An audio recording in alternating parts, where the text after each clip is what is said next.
Well, hey there. This is Chris Lay, the podcast operations manager for Lee Enterprises. And for this latest season of Crime Beat Chronicles that you're listening to, we wanted to highlight a series from the Roanoke Times titled Septic that was first reported and produced in 2018 by journalists Jacob Demmett and Robbie Korth. A 5-year-old child went missing in Dublin, Virginia, the spring of 2015. When his body was discovered days later in the family's septic tank, the mother was put on trial both by the court system as well as social media, where misinformation, accusations, and vengeance-fueled comments spread unchecked.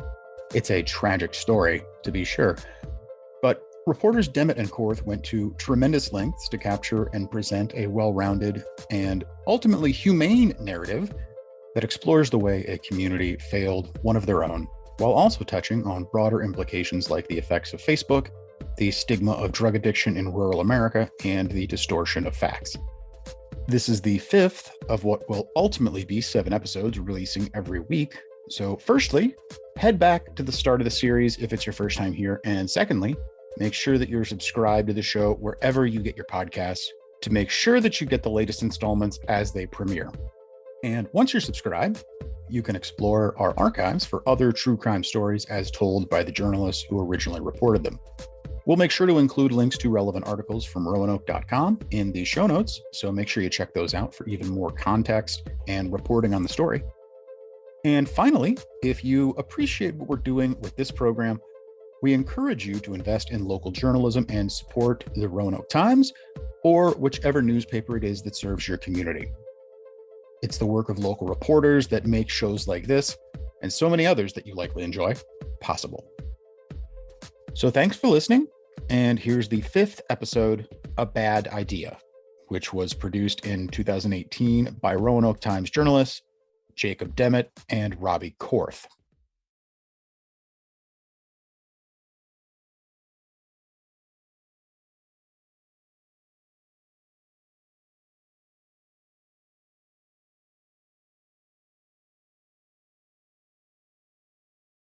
My mom visited the newsroom a while back, so I used the opportunity to ask her about the Noah Thomas case. I wanted to know, when I was a baby, did she ever take a nap and leave me and my brother and sister unattended? Her first reaction was to say no, she would never do that, it's dangerous. But then she started to remember little incidents. So, All there was another time. Now that I think of it, there was another very unfortunate situation that could have ended very badly. Uh-huh. And this was with Andrew, my first, when I was mopping floors. And he was probably only 18 months old. I've never heard this one. Yeah, I think you have. But I was mopping the floors, and I put him outside and said, I'll be out in just a minute. I'm going to mop myself to the door, dump the water, and then I'll go out and play with him. Mm-hmm. And so I did that. I finished the last few sections of the floor, backed myself out the door, and went to go dump the bucket, and Andrew was gone. He was out of the yard. And I started yelling for him, Andrew, Andrew, no answer. Well, this is an 18-month-old. I mean, how fast can an 18-month-old walk? Well, about 2 hours later, and by this time I had called neighbors to come help me look, the fire department, the farmers that were all around us, because we were surrounded by cornfields. Mm-hmm. He had followed the dog into the cornfield, and we did not find him for almost 2 hours. Eventually, he came out of the cornfield with the dog. Yeah. He had followed our dog into the cornfield. He followed it out? And he followed, yeah. I like to say that Sheba led him out of the cornfield. Do you think you would have been arrested if something else had happened to him that day? Well, I don't know. What would the crime have been? Negligence? That's a good question. What would be the crime? No, I guess not, because it's not like I left him for an extended period of time. Mm-hmm. I think, again, it's one of those situations where things just happen that you can't even anticipate, or you can't prepare for or plan for.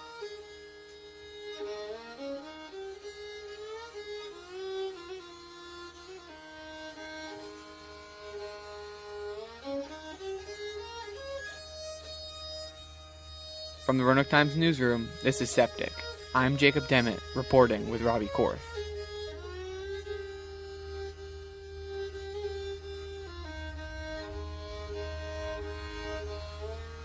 What strikes me about that story is how similar my mom's defense of her actions that day is to Ashley the morning Noah died. She didn't leave my brother unattended for more than just a few minutes.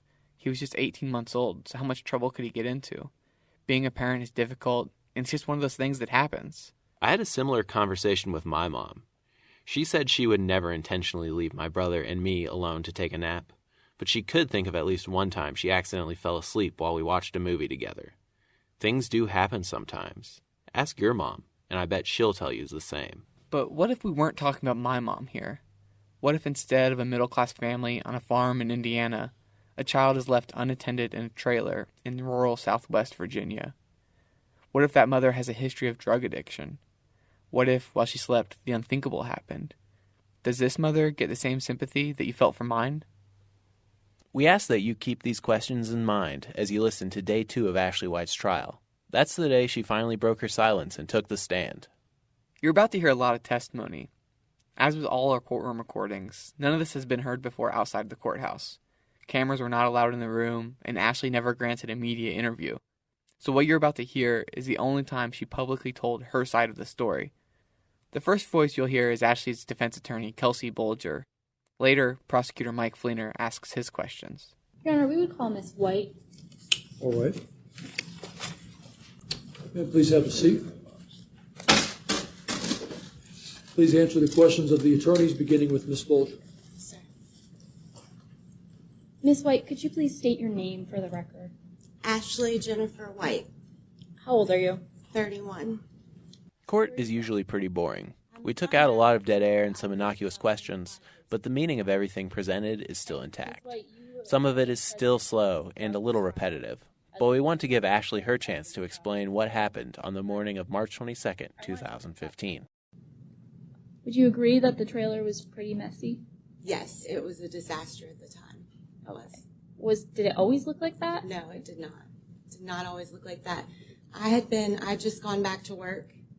Abby was tiny, and between trying to take care of Abby, working, getting Noah back and forth to school and basketball practice, and then cooking dinner, doing homework, and bath time, there wasn't a lot of time left in the day to do a lot of cleaning, so maybe I didn't dust enough, or, it was a mess.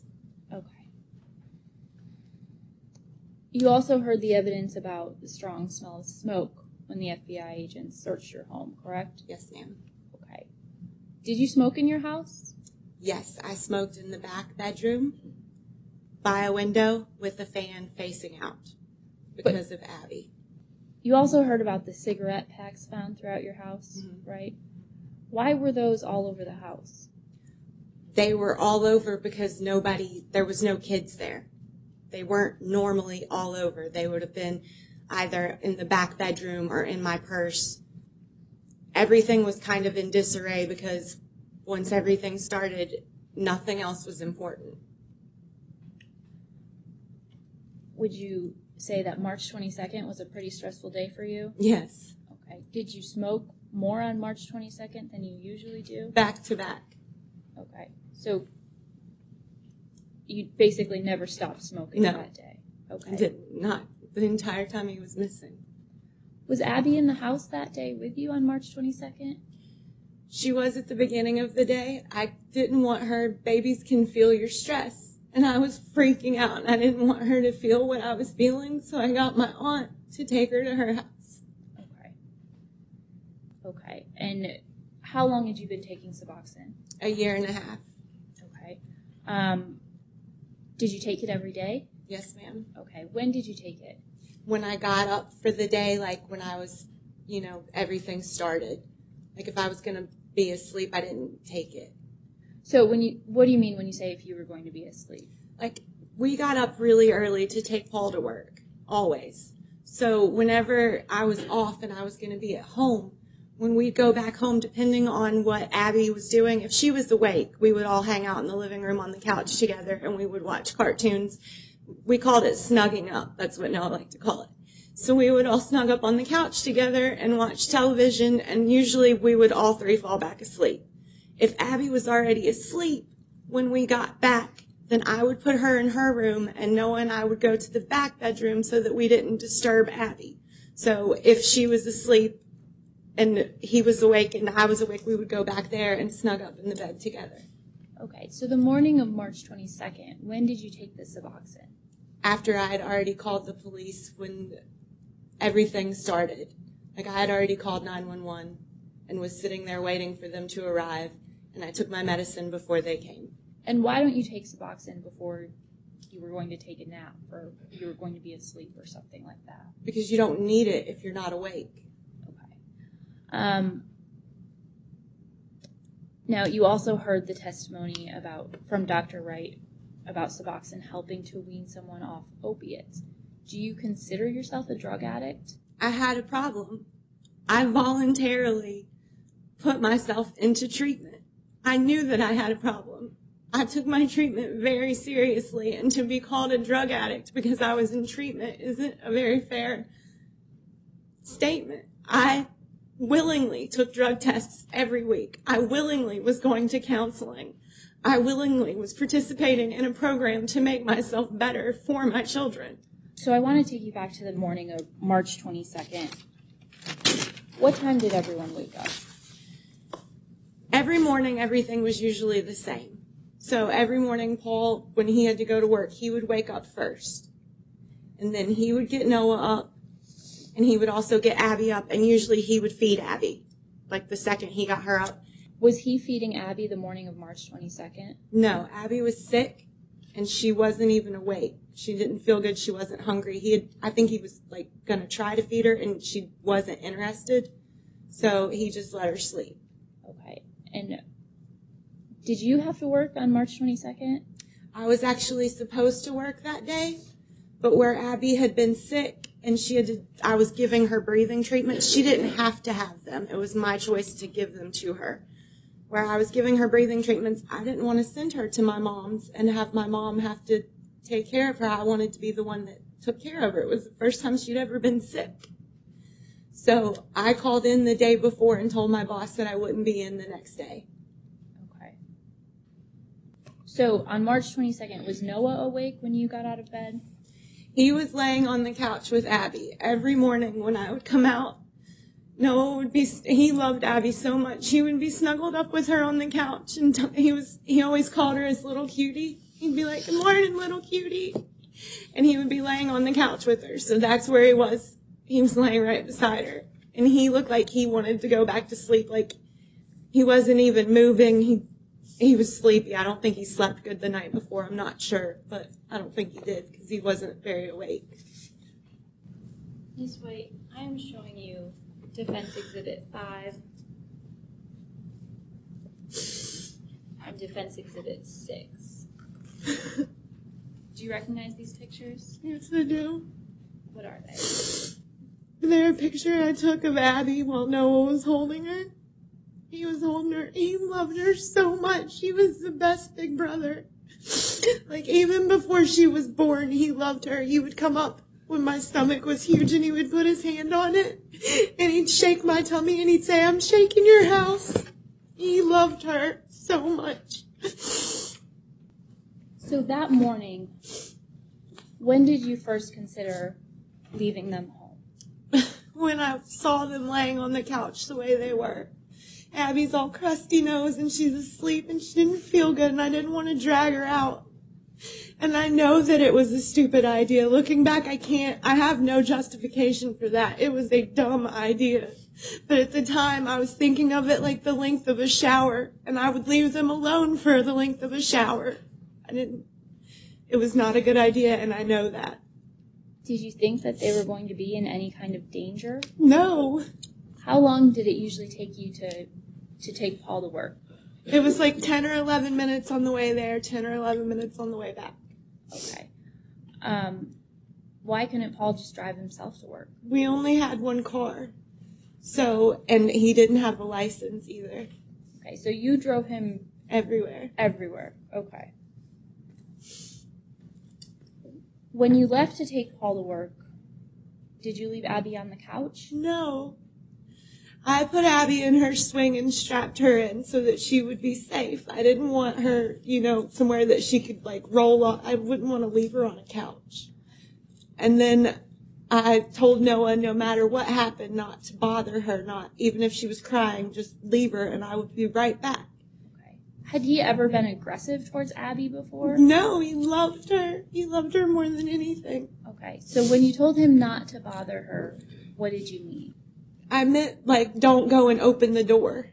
Because when Abby was asleep, Noah, and I don't know why he would do it, drove me nuts. He'd just open her door for no reason so he could look at her.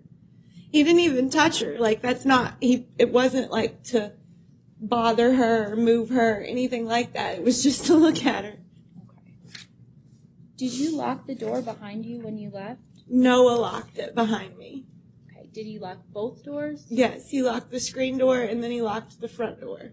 Okay. And what kind of lock was on the front door? It was just a turn lock. Okay. And what happened when you got home? When I got home, I went to the door. Noah unlocked it. He had to unlock it from the inside because you can't unlock the screen door from the outside. So he unlocked it and let me in. Abby was still asleep.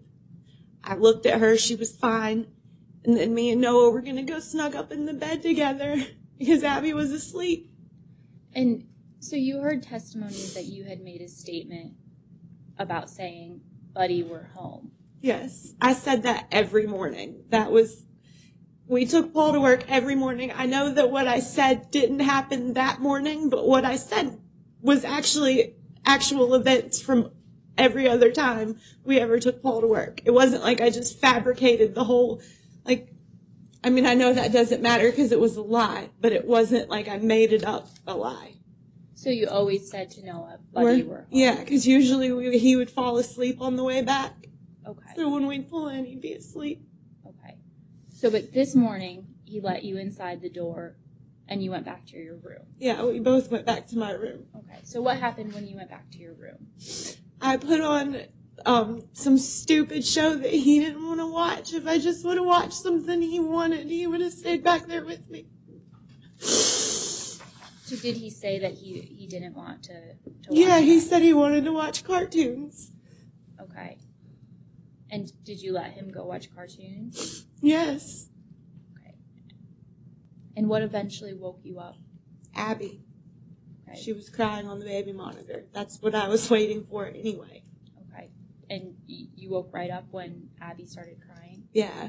Okay. So what did you see when you walked outside of your bedroom? When I went to the living room, the front door was open, the inside door, and the screen door was closed. And the TV was on cartoons, but it was on, too loud. Okay. To be in. It wasn't, blasting or anything. He just wasn't. We didn't usually keep it that loud. Okay. What were you thinking when you saw that door open? That Noah was going to be grounded for the whole day. Okay. Is that something that Noah had gotten in trouble for before? No, but you can't go outside and play by yourself without anybody watching you. And he knew that.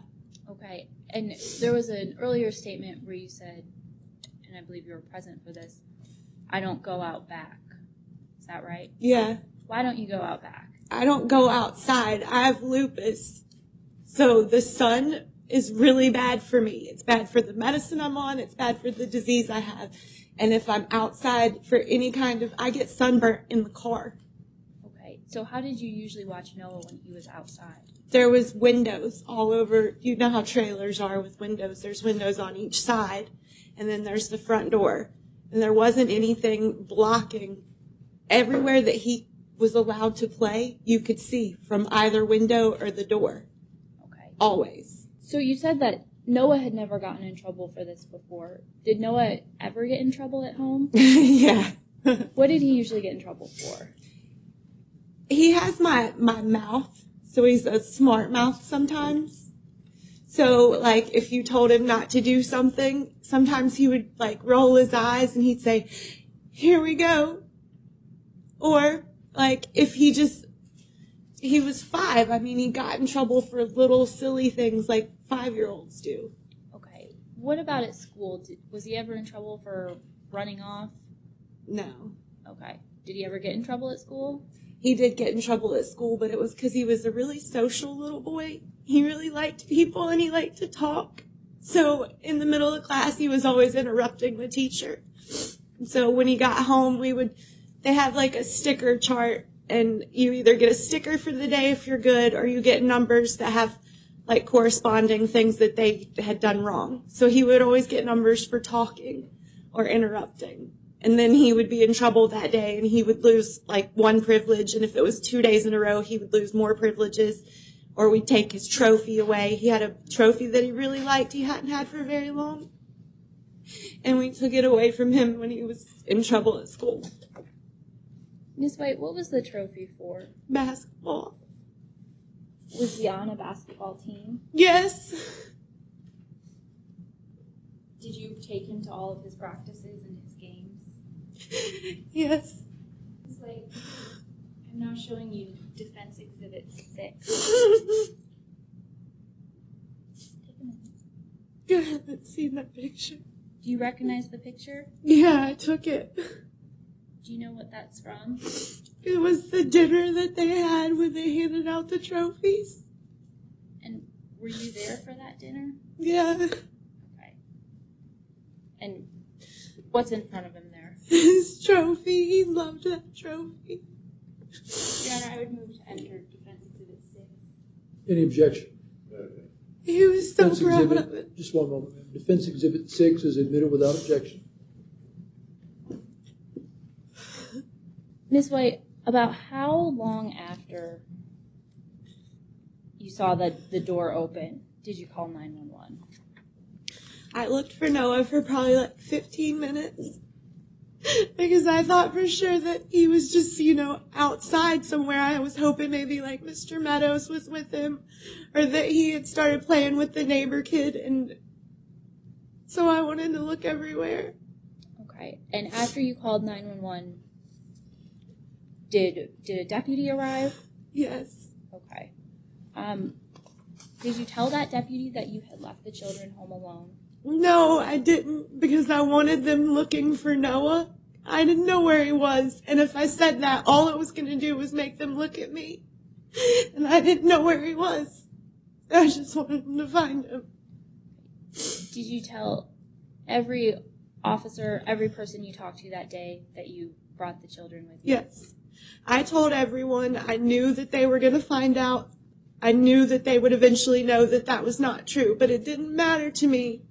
If they thought I was a liar, the only thing that mattered to me was them finding Noah. And Miss White, did you eventually tell the truth about that morning? Yes, the next day. Okay. And after you told the investigators the truth about that, what happened with Abby? The lady from social services came to the sheriff's department, and she made us sign a thing saying that we weren't allowed to go anywhere near Abby. Were you able to visit Abby at all after that? I wasn't allowed to visit Abby, so I had to set it up with them to be able to see her. So I'd have to call Opal, and then she would, I tried a few times. I only got to see her once, but it was really hard having to sit there with her and have them sitting in the room watching me like I'm some sort of freak with my daughter. And my son is gone. I want to talk a little bit about the septic tank itself with you.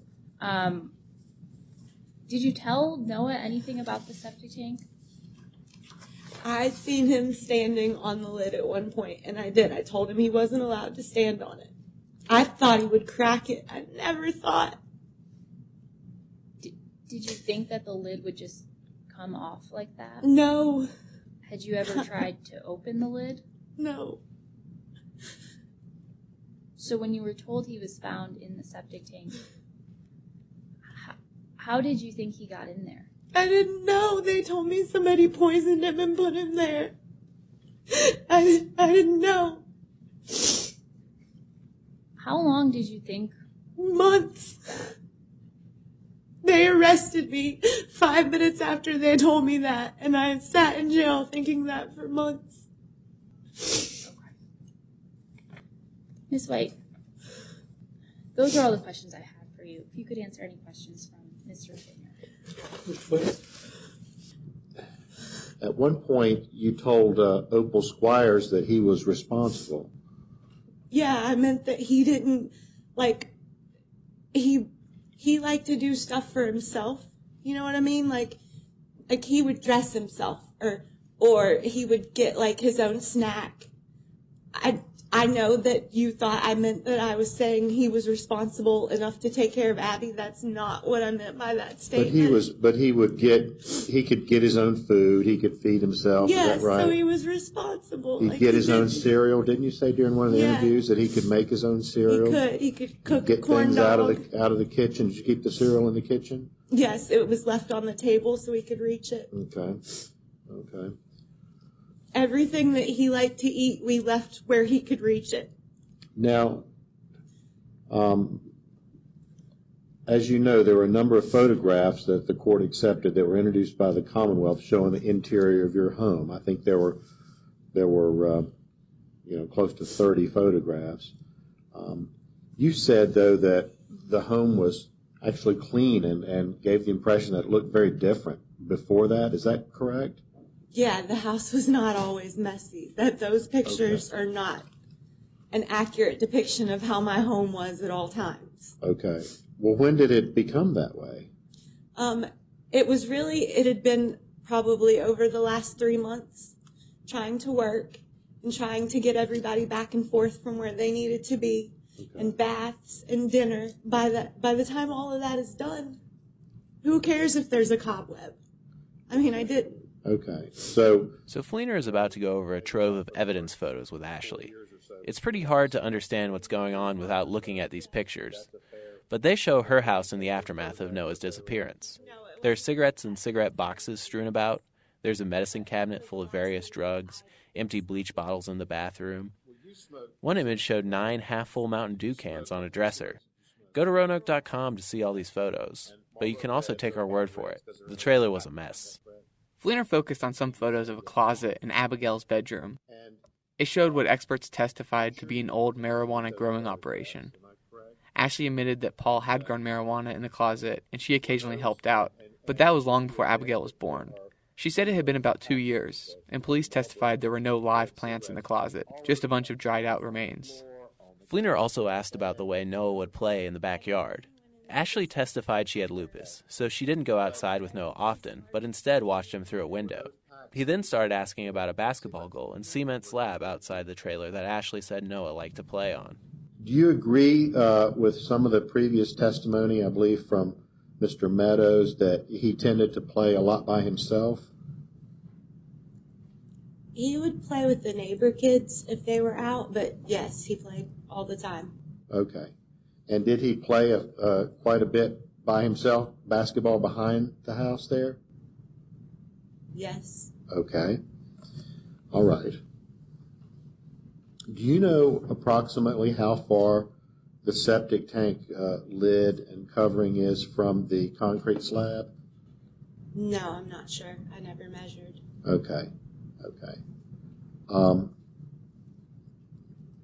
It's relatively close, though, isn't it? Within 15 feet? I'm really not sure. Okay. Now,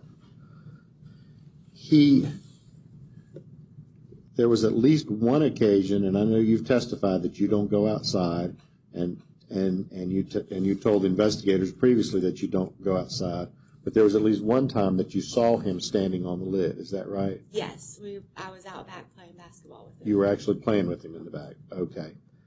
And you recognized that it was dangerous for him to stand on that lid. Is that right? I thought he would break the lid. I never for 1 second thought.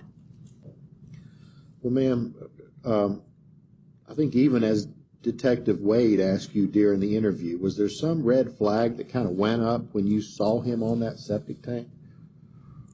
Not the way you would think, no. I wish there would have been. I wish I would have walked over there that day and touched it or known that it moved. Okay. But you did, the way you described it to Detective Ritters and Wade, you said you actually yelled at him to get him off the tank. Is that correct? The lid of the tank. I say yell. I mean, it would be more like called to him, but yeah. Okay. And so you yelled to him or called to him and told him to get off the lid. Yes. And then I think you also said that in addition, you made him promise you that he would not. Well, you say in the interview, I made him promise. What did you make him promise? That he would stay off of the lid. I didn't want him to break it. I always tried to keep him from messing up anything that was Mr. Meadows. Okay, so I didn't want him to crack the lid in half. So you made him promise to stay off of the Yes. lid. Okay. Thank you, ma'am. That's all the questions that I have. Any redirect, Ms. Bush? There you are. Oh, ma'am, please step down. Please watch your step as you step down and have a seat beside the attorney. Call your next witness. Ashley was the last person to testify at her trial. In his closing arguments, Fleener spoke about the condition of the home and the dangers it posed to young children, with cigarettes, cleaning supplies, and medicine in places that they could access. He said Ashley knew Noah liked to play outside. She knew there was a septic tank there, and she at least one time saw Noah stand on top of the lid. Fleener said Ashley willingly left Noah alone in these conditions, surrounded by hazards 2 times, once when she took Paul to work and later when she fell asleep. When he died because of one of those hazards, it was her fault. Bolger, Ashley's defense attorney, argued that Ashley was a tired mother who fell asleep. She made a terrible mistake, and it's one she'll have to live with for the rest of her life. But there's no way Ashley could have predicted Noah would fall into the septic tank. Bolger argued prosecutors can't begin charging parents every time they fail to anticipate every potential danger around their house. Closing arguments finished at 3 p.m. on Friday, February 12th. Judge Bradley Finch gathered his notes and went to his chambers to deliberate. About 2 hours later, lawyers were called back into the courtroom. Finch had made his decision.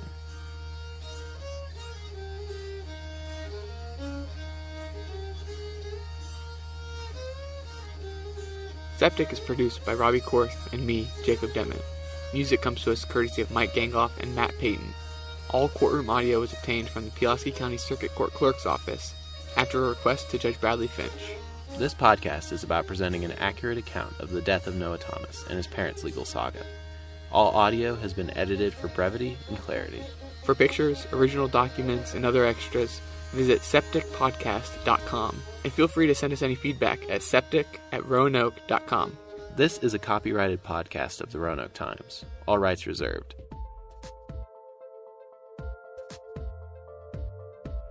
Thank you so much for listening. And again, this was the 5th of what will ultimately be 7 episodes dropping every week right here in this podcast feed. So subscribe wherever you get your shows to guarantee you'll get the latest installments as they premiere. And once you're subscribed, feel free to explore our archives for other true crime stories as told by the journalists who originally reported them. You can find links to relevant articles from roanoke.com in the show notes. And finally, if you appreciate what we're doing with this program, we encourage you to invest in local journalism and support the Roanoke Times or whichever newspaper it is that serves your community. For Lee Enterprises, this is Chris Lay. Thanks again for listening.